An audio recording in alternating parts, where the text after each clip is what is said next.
All right, everybody, welcome back to the second half of section 10.13, radius and interval of convergence of power series. And we're going to continue on and hammer through a bunch more examples of finding intervals, radiuses, and where series converge absolutely and conditionally. So let's go ahead and we'll break into example 3. We're going to start, much like we started the first two examples, with the ratio test. We're going to take the limit as n goes to infinity of 3x minus 2 to the n plus 1 over n plus 1 times the reciprocal of a sub n.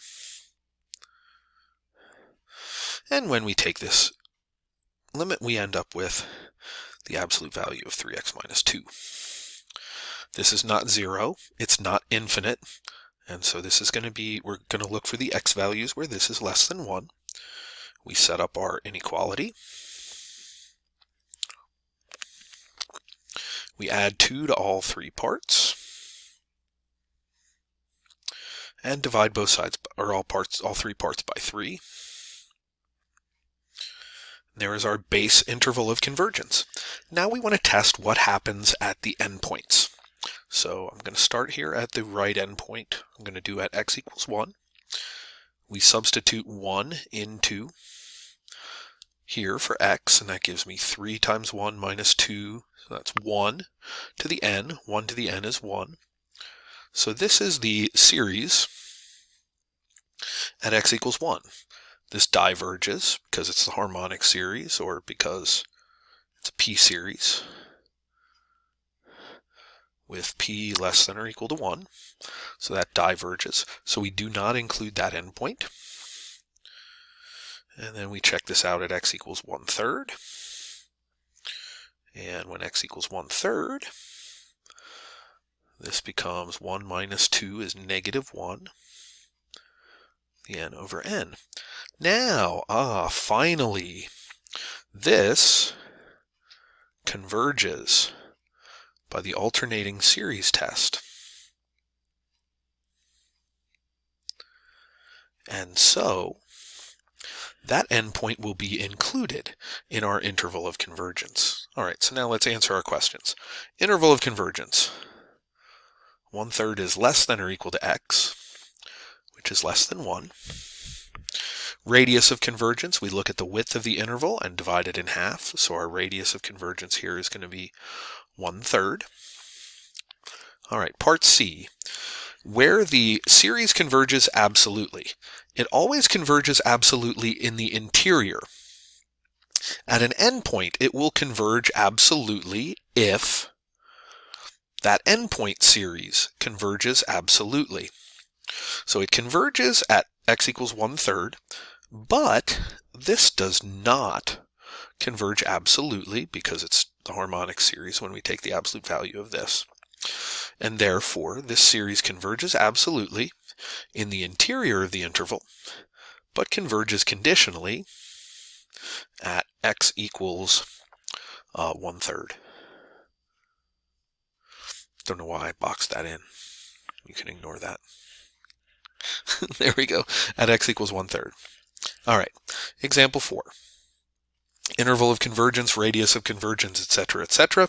We start with our ratio test.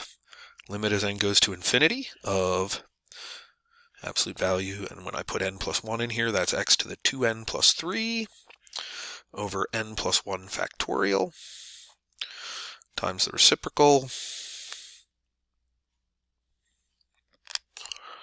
And this becomes the limit as n goes to infinity.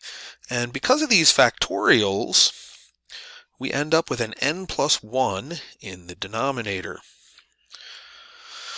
When I take the limit of this as n goes to infinity, the limit of this is equal to 0. That tells us, 0 is less than 1 for all real values of x. Therefore, we're looking at the interval from negative infinity to infinity. All right, interval of convergence. And by the way, when we have an infinite interval of convergence, we don't need to concern ourselves with testing the endpoints because there are no endpoints. So there's our interval of convergence. The radius of convergence is infinite. Series converges absolutely everywhere in the interior, and it converges conditionally nowhere. All right. On to the next page. Example 5. Find the interval. Gee, it seems like I've had these instructions over and over again. Let's use the ratio test again. Limit as n goes to infinity of, we've got n plus 1 factorial times x minus 4 to the n plus 1 over n factorial times x minus 4 to the n. And so this is the limit as n goes to infinity of, simplifying the factorials, we end up with a quantity n plus 1. When I take the limit of this as n goes to infinity, this is going to be infinity for all x except one value, the center, except x equals 4.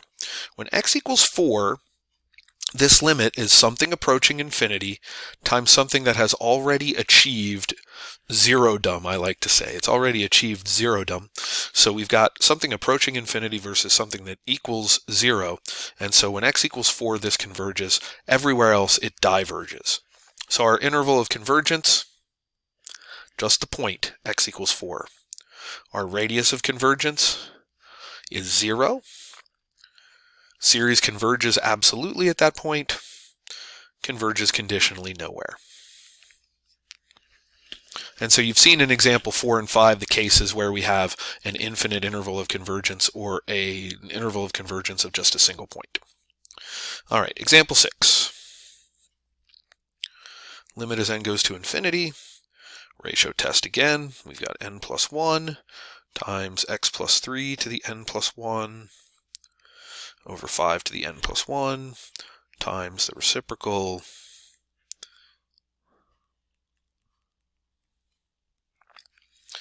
and when I take this limit I end up with the absolute value of x plus 3 over 5.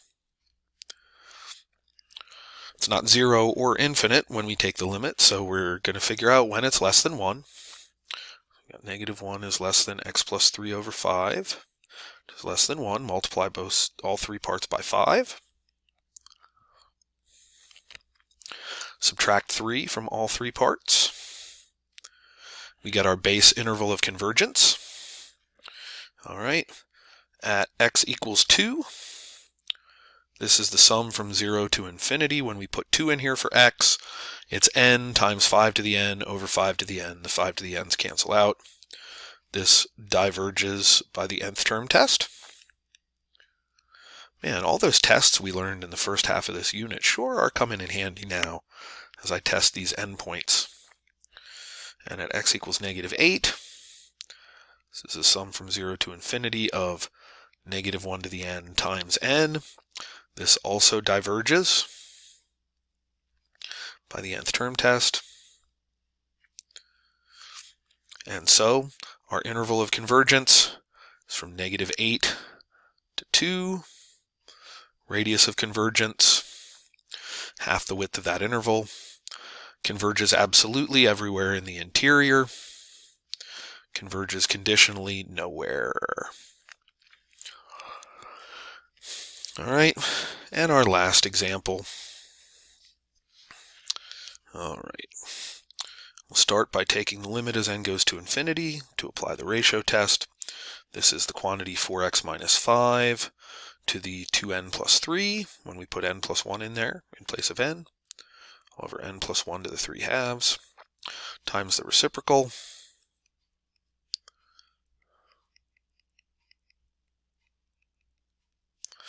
And when we simplify this, we end up with the absolute value of the quantity 4x minus 5, quantity squared. That's not 0, it's not infinity, so we need that to be less than 1. The absolute value of 4x minus 5, the quantity squared, 4x minus 5, the quantity squared, is always positive. And so this is in between 0 and 1.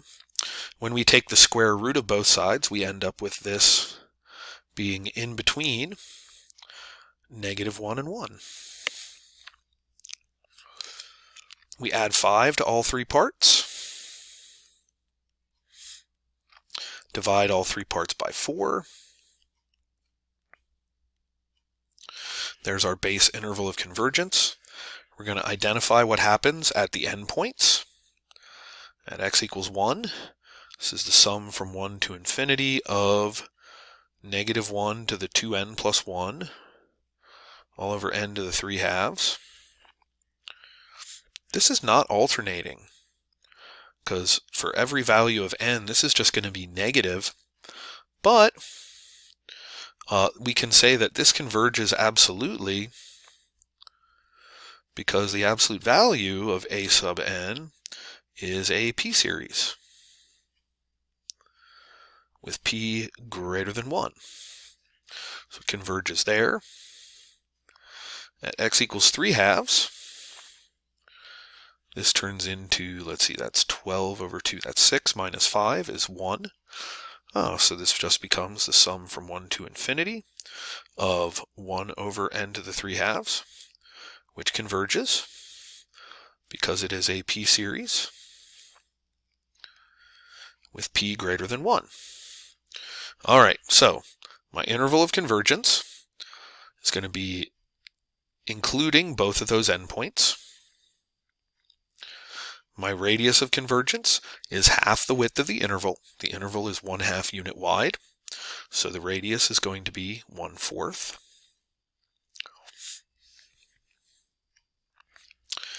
Part C, it converges absolutely everywhere in the interior, and in both of these cases, the absolute value of this series at the endpoint converges. And so it converges absolutely everywhere in our interval of convergence, converges conditionally nowhere. All right, that brings us to the end of our lesson on radius and interval of convergence of power series. And the end of section 1213. We're coming back, or pardon me, section 1013. We're coming back next time for section 1014. We are on the home stretch. Only 2 more lessons to go. All right, everybody, have a good rest of your day today, and we'll see you next time. Bye-bye now.